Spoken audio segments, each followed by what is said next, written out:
Creo que está prendido. Okay. Si no, ya se lo prendo. Okay. Gracias.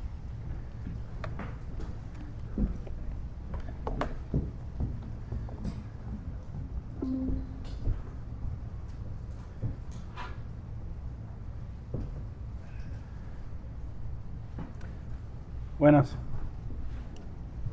Ok. Bueno, muchas gracias por la invitación, muchas gracias por tenerme aquí a darle la palabra de Dios. Hoy el sermón le puse un título que se llama He aquí el Cordero, la gloria de Cristo revelada. Y eso lo vamos a ver en el Evangelio de San Juan. Vamos a ver los versos del 29 al 34.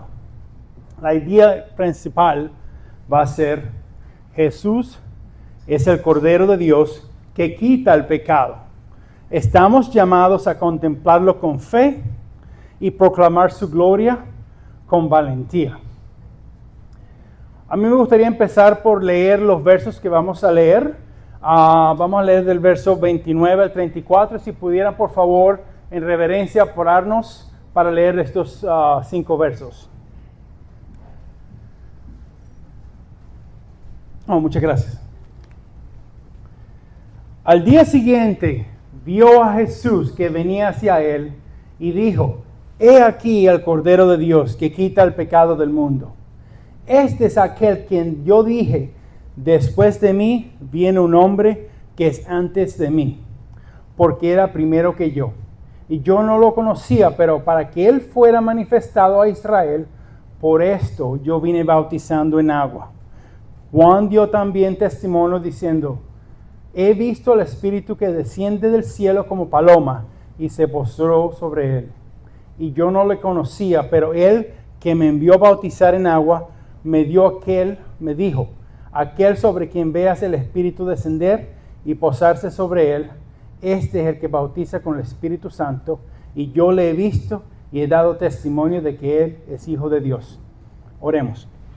Padre nuestro, te damos gracias por el privilegio de venir a tu iglesia, por la misericordia de darnos otro día de vida, de venir y poder tener tu palabra. Dios mío, yo pido por todas las familias que son representadas aquí, por todos nosotros, de que seamos receptivos de tu palabra. Señor, también oramos por las familias que no están aquí.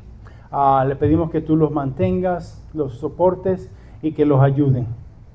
También vamos a orar por los corazones en este lugar, por ellos que creen, por aquellos que dudan y aquellos que no te conocen. Dios mío, te pedimos que tu Espíritu Santo venga y nos ayude y nos convierta. En nombre de Jesucristo, amén. Por favor, siéntese. Gracias. Quiero primero tomar un poquitico tiempo para agradecerle al grupo de la alabanza. Muchas gracias a ese grupo, porque en mi forma de ser, mi forma de pensar es: cuando yo vengo a culto, a misa, yo tengo muchas preocupaciones, tengo muchas cosas en mi mente, y la alabanza, al poder hacer alabanzas a Dios, a nuestro Señor, me ayuda a mí y espero que lo ayude a ustedes también a cambiar, a sentir, a estar en la presencia. Entonces le quiero dar muchas gracias a todo el grupo de alabanza por las canciones. Muchos de nosotros hemos tenido malentendimientos, ¿verdad? Imagínense que ustedes fueron a una casa, a un asado en una casa, y en ese asado llegaste y estaban hablando de algo, y no escuchaste todo, pero parece que estaban haciendo una crítica, tal vez era un chisme, no sé. Pero parece que en ese momento malentendimos, porque no teníamos toda la información. Y como en ese momento malentendimos, también es importante cuando nosotros vamos a la palabra de Dios, la veamos en el contexto de que estás. Nosotros vamos a ver esos versos del 29 al 34, Pero antes de empezar a eso, yo quiero que tomamos un poquitico tiempo y saber qué es lo que está hablando Juan. ¿Quién es Juan? ¿Quién es el Evangelio de Juan? ¿Okay? El Evangelio de Juan no es como los otros evangelios. No vimos al principio una genealogía detallada. No vemos el nacimiento milagroso. ¿Qué es lo que vemos? Si vemos en el primer capítulo, primer verso, Juan dice, en el principio ya existía el verbo. Y el verbo estaba con Dios y el verbo era Dios. Bien. Este inicio que Juan usa es para decirnos que no estamos hablando de un maestro, de un rey o de algún un poder, un líder religioso. Es el verbo eterno, Dios mismo hecho carne. Y eso lo confirma después el apóstol de Juan en el versículo 14. En el versículo 14, él dice, y el verbo se hizo carne y habitó entre nosotros y vimos su gloria. En ese mismo capítulo vemos a Juan, y Juan dice, yo no soy la persona que tú tienes que estar presente. Yo no soy la persona que tú tienes la persona central. No, él dijo, Juan el Bautista dijo claramente a los líderes religiosos, le dijo, yo no soy el Cristo. Él dijo, yo no soy Elías. Él dijo, yo no soy el profeta. Yo soy la voz de uno que clama en el desierto, enderecerá el camino del Señor. Juan reconoce aquí, el Bautista, que él solo es un heraldo, una voz que apunta ¿a quién? A alguien mayor. Él apunta a Jesús, el Cordero de Dios. Pero con tan glorioso es esa información y esa afirmación, nosotros no podemos leer el Evangelio de Juan sin saber por qué fue hecho. Nosotros tenemos, si tienes tu Biblia ahí, quédate en el capítulo 1 y vamos para el capítulo 20. Agarra tu Biblia y vete al capítulo 20 del Evangelio de San Juan. En el verso 31, Juan te dice por qué escribió su Evangelio. Y en el Evangelio que él escribió, él dice, pero estas se han hecho escritas para que creas en Jesús es el Cristo, de que Él es el Hijo de Dios, y para que creyendo tengas vida en su nombre. Entonces, cada vez que tú leas el Evangelio de San Juan, cada vez que tú lo leas, tú tienes que tener en mente esa información, de que esas son tres cosas, de que Él fue Él escribió esto para que creas en Cristo, creas que es el Hijo de Dios, y para que tengas vida. Es muy importante, ¿ok? Porque todo lo que vemos en el Evangelio, cada historia, cada señal, cada testimonio, es para soportar ese propósito. Está diseñado para llevarnos a ver quién es Jesús.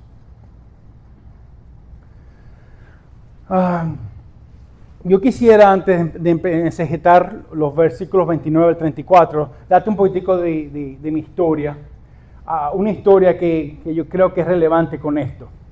Yo soy de Venezuela, una familia muy complicada.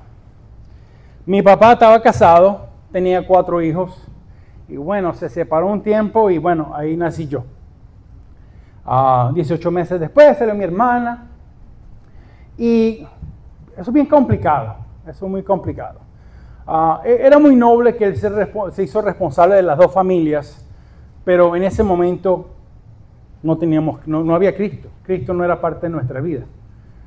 En realidad, como todo latinoamericano, creo yo, éramos católicos porque nacimos en el catolicismo, porque la familia era católica. Yo era católico, cristiano, en ese momento, porque me dijeron que yo era, pero nunca fui a misa. ¿Okay? Y mi papá era muy fuerte, él era muy fuerte, él era un carácter muy, hasta un poquitico abusivo, no un poquitico, bastante abusivo. Y bueno, ¿sabes? Como todo padre en esos momentos, lo que él decía en la casa era ley. Y bueno, yo era chiquito, pequeño, y estaba jugando con patineta. Para que ustedes sepan, en ese tiempo yo solo sabía usar la patineta sentado o en la barriga. Pero dije ese día, bueno, yo voy a jugar en la patineta y me voy a intentar parar. Y me voy a parar en la casa. la que era la casa de mis hermanos. Y yo agarré, me intenté montar esa patineta y ¡fum! La patineta fue para un lado, mi cuerpo fue para el otro. ¿Qué pasó? La patineta rompió una puerta de vidrio separada. Yo sabía cómo era mi papá. Yo estaba un poco paralizado. Sabía lo que venía. Pero ¿qué pasó? Uno de mis hermanos mayores, no sé si él dijo o mi papá asumió que fue él, que no fui yo, porque yo era el consentido, yo era el bebé. ¿Y qué es lo que pasó? Él, mi hermano, llegó con la pelada. Y él no dijo, no, fue Leo. No, él no dijo nada de eso. Él recibió la pelada mía. Yo sé que eso fue hace muchos años y ya todos los detalles se me escapan. Pero yo sé que mi hermano tomó mis consecuencias y pagó por lo que yo hice. Y aunque en ese momento no lo entendía, hoy en Cristo yo lo puedo entender. Porque ese ejemplo imperfecto y insignificado me enseñó a mí que era la sustitución. Que alguien inocente, cargado de la culpa del culpable. Alguien recibiendo el castigo. ¿Para que qué? Para que yo esté libre. Y es exactamente lo que tenemos que ver cuando vemos en el versículo 29 de Juan. Cuando Juan el Bautista dice, aquí el Cordero de Dios que quita el pecado del mundo. Vamos a hacer lo mismo que hizo Juan. Vamos a contemplar a ese Cordero de Dios. No solamente verlo yo necesito espejuelos para verlo, pero no es físicamente. Esto no es acerca de ver a Cristo físicamente. Esto es de verlo en forma espiritual. ¿Y qué significa eso? ¿Qué significa eso para nosotros? Nosotros vamos a ver, vamos a caminar verso por verso, no con rapidez, no religiosamente, sino vamos a atender atención de quién es Cristo, la identidad de Cristo, la obra de Cristo y la gloria de Cristo revelada en el Evangelio. El verso 29, el Cordero que quita el pecado. Juan no dijo, ¿verdad? Mira, ahí está el maestro. No dijo eso. Él tampoco dijo, mira, ahí está el rey. Pero ¿qué fue lo que él dijo? Claramente y con autoridad, el Cordero de Dios. Cuando tú piensas en esa palabra, en esa frase, ¿qué es lo primero que tú piensas? Quiero que pienses lo que piensas cuando tú piensas el Cordero de Dios. Y quiero ahora, mientras tú piensas lo que significa para ti, recuérdate que este evangelio fue escrito para unos que eran más viejitos que nosotros. Era de la antigua y tenemos que saber qué para ellos, qué significaba esa frase. Especialmente imagínense a los hebreos y los judíos. ¿Qué significa esa frase? ¿Qué tiene de cargo? Y tiene un cargo profundo, un significado bíblico. Él nos conecta directamente con el Antiguo Testamento. Y quiero recordarle, en el Antiguo Testamento, ¿se recuerdan de las plagas que le pasaron a Egipto? En las plagas de Egipto, la última plaga fue en Éxodo 12. Era la historia de esa plaga, donde los hebreos tenían que agarrar un corderito, traerlo a su casa. Yo creo que no hubiera podido hacerlo, porque yo cuando traigo un animal a mi casa, ya es familia. Pero ellos tenían que, ¿qué? Matarlo. Y después con la sangre, ¿qué es lo que iban a hacer con la sangre? Ellos con la sangre iban y ponían la sangre en el dintel y en los lados. Y ahí el Dios iba a pasar sobre esos y no darle la plaga última. Eso es lo primero que ellos piensan. Lo que están pensando las personas evangelio fue escrita. Segundo, esto no es, hay unos que dicen, bueno, hay una providencia porque si tú pones sangre arriba y a los lados no parece como si fuera una cruz. Y no tenemos que estar buscando significado o suposiciones en simbolismo. ¿Pero qué significa eso? ¿Ok? Recuérdese que Jesús, como el Cordero de Dios, su sangre no fue puesta en marcos de puerta, sino en la cruz.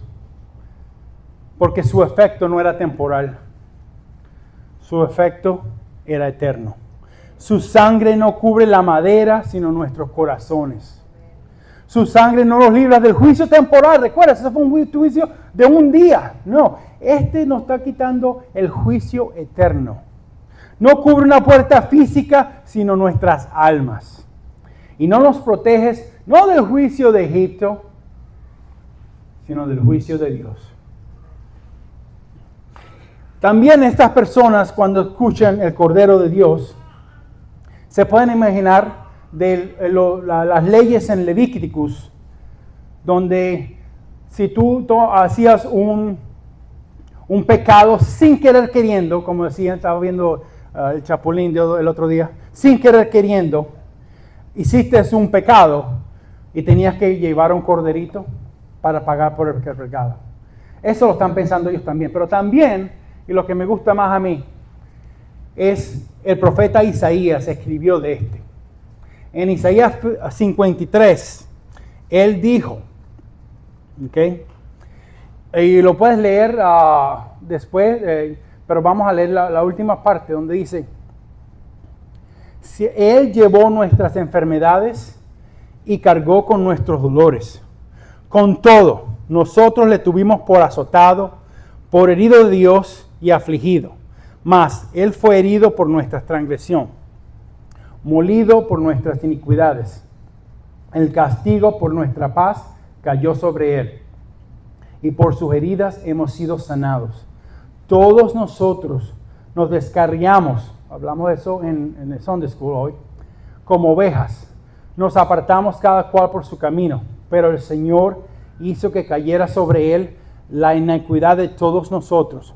Fue oprimido, afligido, pero no abrió su boca, como cordero que es llevado al matadero, y como oveja que ante sus tranquiladores permanece muda. Él no abrió su boca. Esto no es una poesía, esto es una profecía cumplida en Cristo. Cuando Juan el Bautista dice, he aquí el Cordero, él está apuntando a ese siervo que era silencioso, obediente, sin mancha, que toma nuestro lugar. Aquí no hay símbolos vacíos. Hay una clara revelación que Cristo es el Cordero prometido. Él es el sustituto perfecto, el sacrificio final. Él no solo tomó esa imagen simbólica o una figura inspiradora, Él es el cumplimiento total de todos los sacrificios del Antiguo Testamento. Pero hay otra parte en el verso 29 que quiero que nos tomemos mucha atención. Estamos viendo en la mente el Cordero, pensando de cómo es el Cordero y conexión con el Viejo Testamento que dice, eso era temporal, pero apuntaba hacia Cristo. Pero Juan el Bautista también dijo que Jesús quita el pecado del mundo. Quita el pecado del mundo. Aunque la palabra griega ahí que se utiliza es airón. Esta está cargada con profundidad muy grande. Porque, en otras palabras, Jesús no simplemente perdona los pecados como si yo tranquilo, nada, no te preocupes. No. Jesús toma sobre sí los cargos voluntariamente y los elimina completamente de nuestra cuenta. Esto es expiación, esto es sustitución, esto es la gracia activa. Y piensa esto. Juan, el apóstol de Paul Juan, cuando escribió el Evangelio, él lo escribió después que pasó todo, ¿verdad? Él lo puso, la mayoría que lo pone en los 90. Pero cuando Juan, él hubiera podido decir, el Cordero de Dios que quitó, porque el año pasado, quitó el pecado del mundo. Esa fue una forma normal de que él hubiera podido usar. O él hubiera podido también, como él está escribiendo en el presente, o sea, él está en el futuro, pero está diciendo como si estuviera pasando ahorita, él pudiera decir, el Cordero de Dios que quitará el pecado del mundo. Él puede usar cualquiera de esas dos formas del verbo, pero él no usó eso. Él usó la palabra quita por una razón. Es un presente activo. ¿Qué quiere decir? La obra de Jesús no está limitada por el pasado ni por el futuro. Es una realidad viva, continua y eficaz. Desde el momento en que Jesús es relevado como el Cordero, desde ese mismo momento, ¿okay? Ya Él está cumpliendo su misión. ¿Y cuál era su misión redentora? De quitar el pecado del mundo. Quiero recordarles, esto no fue un plan de emergencia. Esto no fue como que si Dios dijo, ay, mal, Adán y Eva la echaron, vamos a tener que buscar algo para ayudarla. No. Recuérdense que eso no fue así. Esto no fue un cambio de rumbo. Oh, vine aquí y me rechazaron, entonces voy a hacer plan B. No, aquí no hay plan B. Desde antes de la creación, este fue su propósito. Revelar a su Hijo como el Cordero, no solo para un grupo étnico, los judíos, los hebreos, sino para todo el mundo. Para los mexicanos, los venezolanos, hondurenses, salvadoreños, japoneses, para todo el mundo. Como dice la primera carta de Pedro, capítulo 1, versículo 20, él dice, ya destinado desde antes de la fundación del mundo, pero manifestado en los posteriores tiempos por amor de vosotros. La obra de Cristo como Cordero es real, es suficiente y es actual. ¿Por qué es actual? Porque Jesús hoy en día todavía está quitando el pecado. Porque hoy en día Él sigue, ¿qué? Perdonando. Hoy en día Él sigue salvando. Él sigue purificando a todo aquel que cree. No fue una obra aislada o una esperanza futura. Es obra viva. Lo que hizo Jesús en la cruz no ha perdido efecto. No se ha debilitado. No está como la leche que en mi casa que tal vez está aspirada. No tiene experienciación. Sigue siendo eficaz hoy en tu vida. Pero tenemos un problema, caballeros y damas. Tenemos un problema muy grande que tenemos que lidiar hoy. El problema no es que el Cordero tiene falta de fuerza, que no nos va a la mitad o está un poquitico, necesita ayuda, no.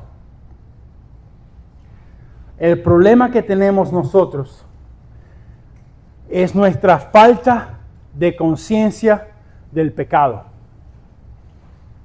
Nosotros esto es lo que decimos. Vamos a ser claros, nosotros decimos esto. Yo estoy bien. Yo estoy bien. Yo no he matado a nadie. Yo no soy como fulanito o fulanita. Yo no hice lo mismo que hizo este. Yo soy buena persona. Yo doy diezmo de vez en cuando. Yo voy a la iglesia, tal vez de vez en cuando. Cuando nosotros no vemos nuestro pecado, nosotros estamos diciendo que, Cristo, yo no te necesito. Cristo, yo no te necesito. Así mi corazón está ciego, autojustificado, endurecido. Pero lo grande del Evangelio es que Dios dijo, y lo vemos en Lucas, en el Evangelio de Lucas, capítulo 5, versículo 32. Jesús dice, yo no he venido a llamar a los justos, sino a pecadores al arrepentimiento. Si no nos vemos como pecadores, no vemos nuestra necesidad de nuestro Salvador. Si no te sientes enfermo, tú no vas a ir al médico, especialmente con tan caros que son los médicos. Pero tú tienes que sentirte enfermo para ir para el médico. Tú tienes que ver tu pecado para ir a ver a Cristo. En mi historia, ¿te recuerdas la historia que te conté con mi patineta? El pecado mío tenía sonido. ¡Crash! Le dio a la ventana, a la puerta de vidrio. Pero la mayoría de las veces, nuestros pecados no tienen ruido. No ves los pedazos de vidrio en el suelo. Nuestros pecados, orgullo en el corazón. Palabras que hieren. Deseos que nadie ve. Amarguras que escondemos. Y la peor, en mi forma de pensar, autosuficiencia espiritual. Si no vemos nuestro pecado, tampoco veremos la gloria del Cordero que lo quita. El precio que Él pagó. Mi hermano en aquella ocasión tomó mi culpa, pero Él era culpable. Él no era inocente. Pero Jesús tomó mi culpa, tomó el castigo y fue en la cruz por nosotros. Y lo que hizo fue eterno, suficiente, imperfecto. Lo vemos en Hebreos 10:10. Por esta voluntad, lo que hizo Cristo Jesús, hemos sido santificados mediante la ofrenda del cuerpo de Jesucristo, una vez y para siempre. Eso, en estos versos, esto sí es muy importante. Muchas veces no estamos pensando en nuestros pecados. No estamos lidiando de qué tan malos somos. Y cuando no sentimos que tan malos somos, no buscamos a Cristo. No nos vamos a sostener de su misericordia. En los versos que vienen, el 30 al 31, continuando con el texto, Juan el Bautista declara, este es aquel quien yo dije, después de mí viene un hombre que es antes de mí, porque era primero que yo. Y yo no le conocía, pero para que él fuera manifestado a Israel, por esto yo vine bautizando en agua. Un poquito contradictorio. Jesús nació después de Juan. Pero Juan está diciendo que Jesús era antes que él. Recuérdese el contexto. Recuérdese que hablamos de Juan 1:1. ¿Qué dice Juan 1:1? Que él era el principio, era el verbo, y el verbo era con Dios, y el verbo es Dios. Vimos en Juan 1:14, el verbo se hizo carne.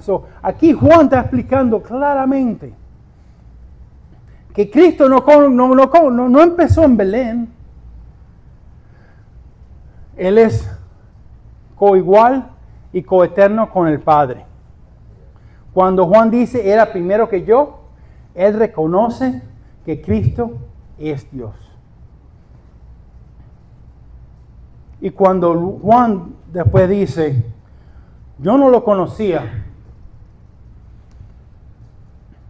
tenemos que intentar interpretar eso contextualmente también. Porque recuérdense, Juan y Cristo son primos. Como que yo no lo conocía, que nunca fuiste a visitarlo, tal vez no. Pero la verdad que vemos en el contexto es que él dice, yo no lo conocía como el Mesías, como el Cristo.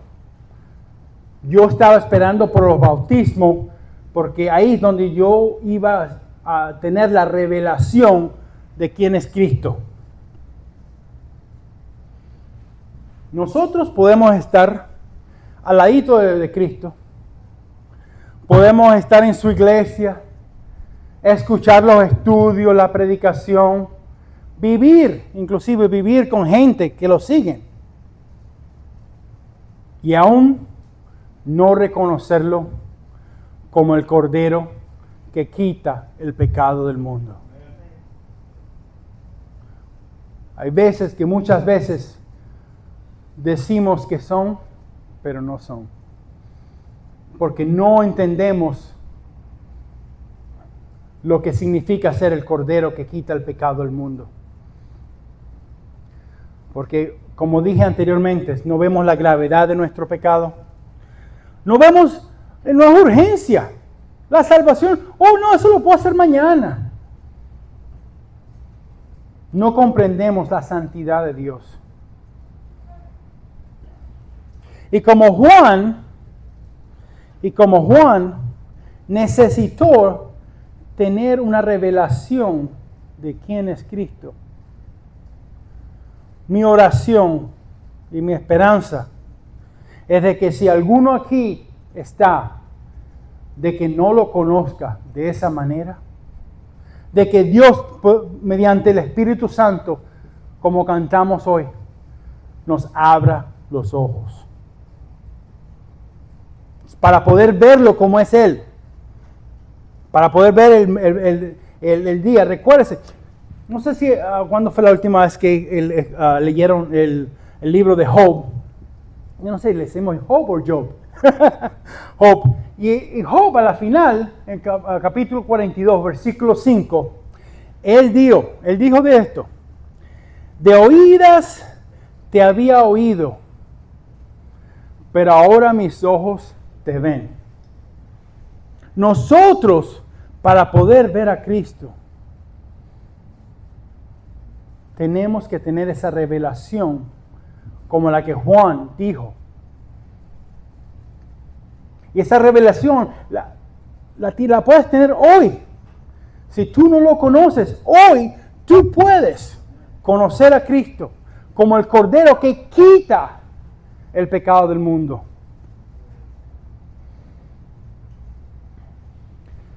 Como si seguimos los versos, del verso 32 al 33, vemos aquí que Juan dice, él dio testimonio también diciendo, he visto al Espíritu que descienda del cielo como paloma, y se posó sobre él. Y yo no le conocía, pero él que me envió a bautizar en agua me dijo, aquel sobre quien veas al Espíritu descender y posarte sobre él, ese es el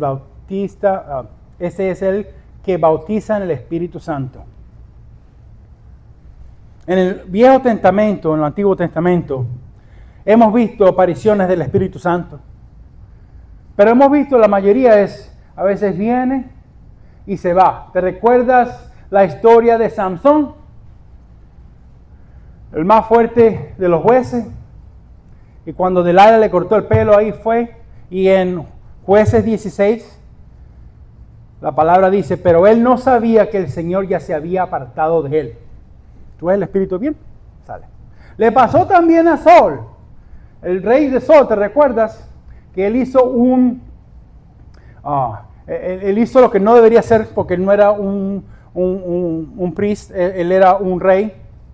¿Y qué es lo que dice en Samuel? El Espíritu del Señor se apartó de Saúl. Y también les recuerdo, el rey David, cuando él hizo el pecado con Betsabé, y él, en su salmo, le rogó al Señor que no me quites tu espíritu. Pero en Cristo eso cambia. Porque en Cristo el Espíritu descendió sobre Él y se permaneció en Él. Y no solamente Él. Él lo tiene limitado y Él es el que se lo da a su pueblo, a su gente. Jesús es el ungido eterno, el Cristo, que significa el Mesías, significa precisamente el ungido. Él recibió el Espíritu sin medidas y Él es Él quien bautiza con el Espíritu. Atención, este acto de bautizar en el Espíritu no es una experiencia emocional, aislada, fenómeno místico acompañado con señales. Muchas veces cuando pensamos de esos tipos de bautismo del Espíritu, ¿qué es lo que hacemos?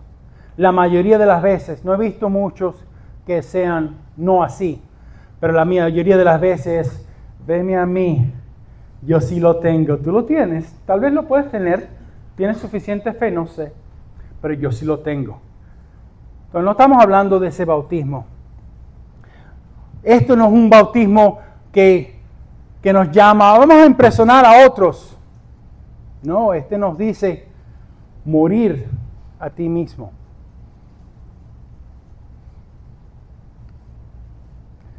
Este bautismo nos ayuda ¿a qué? A confortarnos a la imagen de Cristo.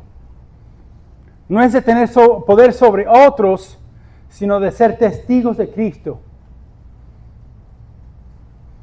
No es una señal para validarnos entre los hombres.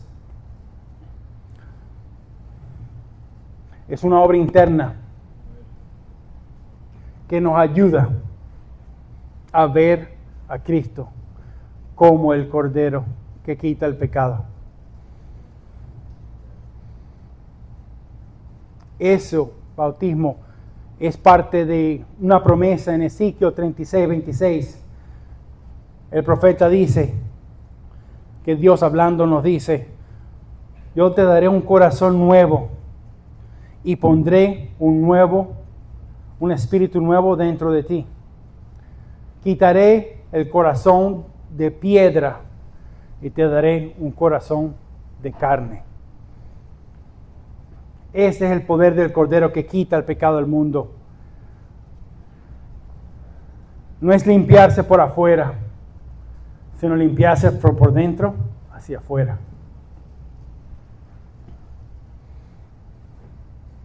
El último verso 34. Y yo le he visto y he dado testimonio que este es el Hijo de Dios. Esta declaración cubre el testimonio de Juan. Como decimos antes, Juan nos dijo, mira este gran maestro, mira este mártir valiente, va a morir. Mira este profeta poderoso.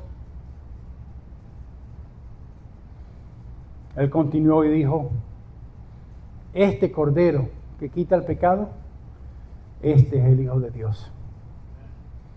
Y eso cambia todo.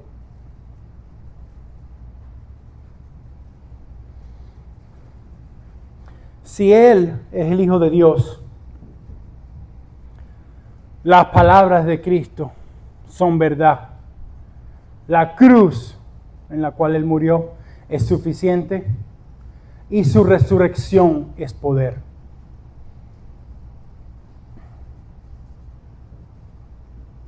Jesús es el Cordero que toma nuestro lugar, si tú crees en Él.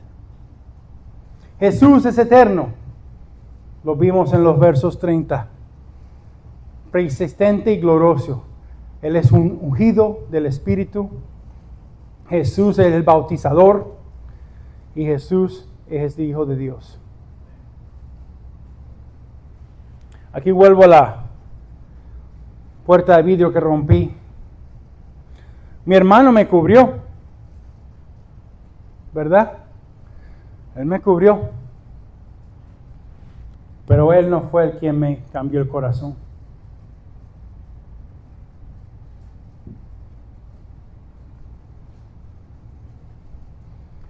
Él no me quitó el pecado. Así mi papá le hubiera pegado a él y no a mí. El pecado era de quién? Mío. Solo yo soy culpable. Pero Jesús sí puede.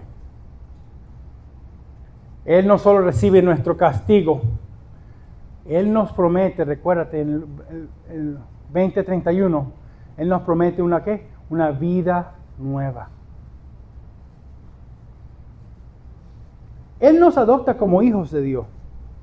Yo no sé si ustedes han tenido familias que han adoptado, así sea familiares o gente extraña, pero esta adopción es mucho más inmensa que ella. A mí me gusta, uno de mis predicadores favoritos se llama Buddy Buchan, y a él le preguntaron, porque él adoptó varios hijos, y él le dice, le intentaron preguntar a quién quería él más, a los hijos que nacieron de su esposa o los que él adoptó, y él dijo claramente, ¿cuál es la diferencia? No hay diferencia.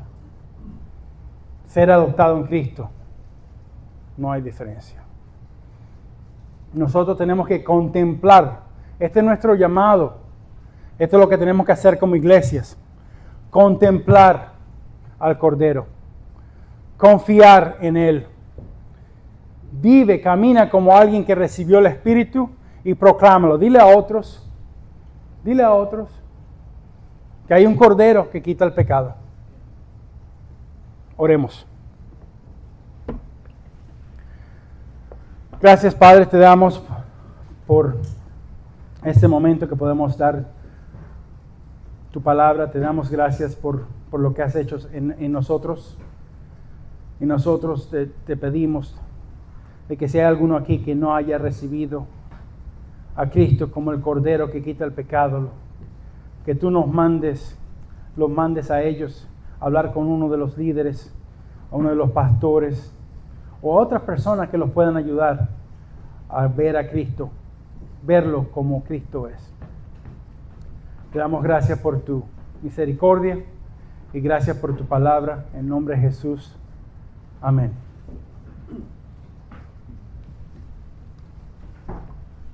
Pues muchas gracias, hermano Leo, por la palabra del Señor.